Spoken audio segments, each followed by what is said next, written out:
Twinkle, twinkle, little star, how I wonder what you are up above the world so high, like a diamond in the sky. Welcome everybody to this second episode of Beyond. It's a real delight to have you. And joining me as always is my colleague, Professor David Brough. David, thanks for joining us again. It's just great to be looking up with Andy. Yes, indeed. So tell us, what have we just heard, David? The beautiful dulcet tones of somebody singing Twinkle, Twinkle? You know, I can't tell you, Andy, what it means to me. Here is Nelson Mandela himself sitting down in the lounge in his house, not his office, in his house in Houghton. And Aaron, our eldest son, who's now 30, was then a tiny little boy. And he called Aaron aside and he said, just stand here. And he just took him next to this dining room table where he would have had his meals. And he just suddenly and unexpectedly just started singing. It's the only recording, as far as I know, on the web of this Twinkle, Twinkle, Little Star. It's been replayed many times, but the history is that it was first sung to Aaron Brough, now 30. Now, David, you met with Mandela at a very auspicious occasion. Just talk us through what happened when you presented this particular object to President Mandela. It's just such a lovely thought and expose, Andy. Nelson Mandela, of course, was on Robben Island in 1969 when man landed on the moon. Neil Armstrong landed on the moon. He was on Robben Island, and so he could not really follow the moon landing. I mean, he may have had access to some radio, but he certainly was in prison, in jail, in Robben Island. And so a colleague of mine, Bob Garbett, of a company called Professional Aviation Services, which tells you he's involved with flying, had a dream to ask NASA if they would allow a piece of moon rock encased in vacuum, as you can see, to be flown out from NASA to South Africa and then returned to JPL NASA. And interestingly, and of course, they agreed. So when Mandela was in prison in 1969, man was exploring the moon and collecting moon rocks. But Mandela's coverage of that was extremely limited, right? So here we are, he's now president, and Bob Garbett has the idea, how about Mandela holding a piece, embracing a piece of moon rock?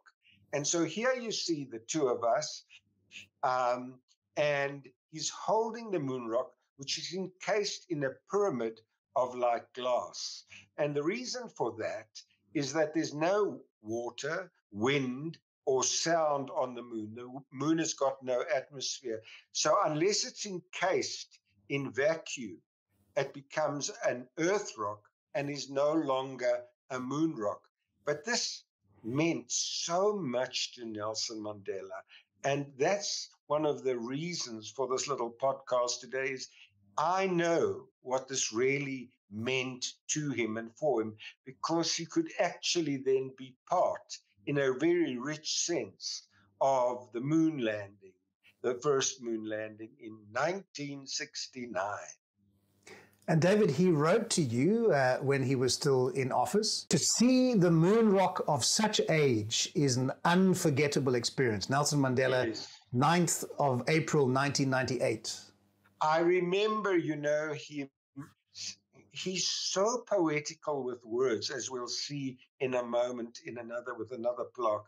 But he just took out his pen, and perhaps that was worth more than the moon rock, I do not know. But he took out his pen and he just said, "Is an unforgettable experience." So it's a question of balances. On the one hand, you're on Robben Island. on the other, he says, to see it, to hold it. And he says it's of such age. And I still think he quipped at that stage because he would have been a lot younger than the moon rock, which was at around, say, 4.5 billion years. Now, David, in your interaction with President Madiba, you told me that he had a very particular fascination with the field of astronomy and with the entire world of exploration. That is just such a very brilliant thought that you've pointed to. And very few people in this country or globally would be aware of what he wrote about exploration in space. You know, doctors have their theaters in which they operate, and Mandela used that parallel of theater and operations, and he penned these words, which are now on a embossed plaque. And I quote, "One of the striking features of modern times is the emergence of men and women who have chosen the entire world as the theater of their operations. We are the beneficiaries of this inspiring phenomenon." Signed, Nelson Mandela, on the 9th of April, 98. So isn't it beautiful, Andy, Incredible. to make the world the theater of one's operations? This is why our whole association with Mr. Mandela over quite a number of years was intensely personal. Although it was public at times, it became intensely personal to Liz Block, Dave Block, and to our boys. Well, it's interesting that you mentioned the boys, David, because some people will not know that your twins were given Xhosa names by President Mandela. This is very true. Liz, my wife, my beloved wife, and I went to see Nelson Mandela about a week or two before Liz was due to give birth to twins. And again, Nelson Mandela, in his own beautiful, gentle way, asked Liz, when is she expecting and what is she expecting? Because she clearly was waddling like a duck, so there wasn't just one in there. And she said to Mr. Mandela, "I am expecting twins." And he said, "Ask Professor Block to phone me, and I will give them Xhosa names." And Andy, one might have thought that might just be somewhat of an empty promise. Here's a man who is so busy. I think 30,000 people per month or so on are trying to reach him. Anyway, I phoned his office, and a little while later came two Xhosa names, Nkwenkwezi, which means star, and Ketile, which means the chosen one. So Nathaniel Block is Nathaniel Ketile Block. Tevye is Tevye Nkwenkwezi, which means star in Xhosa Block. And those names, Andy, appear on their birth certificates. Wow. Those are official names on their birth certificates given to our twin boys by none other than Nelson Mandela. So you've got the naming of the twins, you've got the singing to Aaron. It became so rich to me and in my heart.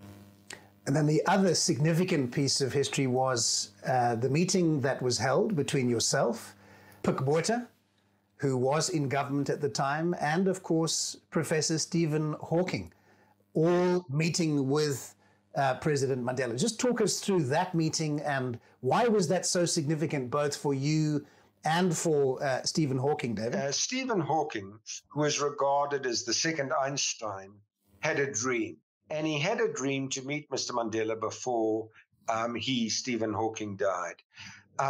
It seemed impossible to arrange because, as I remember, a figure of 30,000 people trying to see Mr. Mandela each month or whatever period it was. But this was the link, is that I knew Stephen was coming to South Africa and had this dream, and none of us knew how long Stephen would live for. And I also knew that Pik Botha knew Stephen Hawking, of course, because Pik was minister in government under Nelson Mandela. And so this meeting was arranged largely by Pik. He was totally instrumental in this meeting.